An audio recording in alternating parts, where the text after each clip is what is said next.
So I want to start out obviously with the passing of Charlie Kirk, and I want to share what the Lord put in my heart before it happened.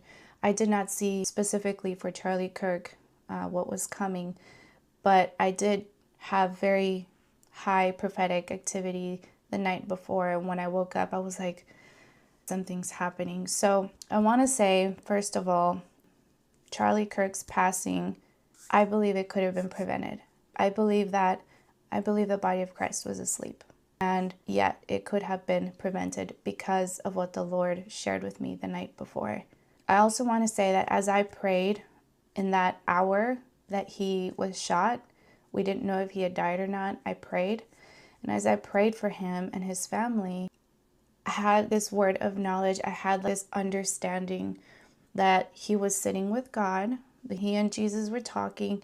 And I felt like the Lord gave him a choice and that Charlie chose to give his life. And so this cry came over me, this travailing cry came over me as I received that in prayer. And I just began to pray and intercede for his wife and all of that. So anyway, I believe God picked him up immediately. And obviously, revival is starting to be seen, and we see Esther rising in the midst of all of that. I believe that means that the church is waking up. So what I heard that morning before Charlie died was Islam. I believe that the next movement of terrorism is Islam. I don't know why I heard that in the morning, but I specifically heard we need to be careful because Islam and terrorism attacks are rising.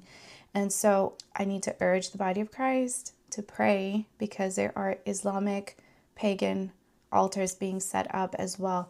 And so that was one. And then the other prophetic word I received was in my spirit that night before he died.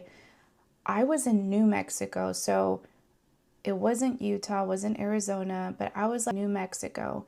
And I believe that there are new weapons being tested and, like I said, being sent into the atmosphere. I know New Mexico is famous for the Trinity area where all of the nuclear bomb testing was done and all of that.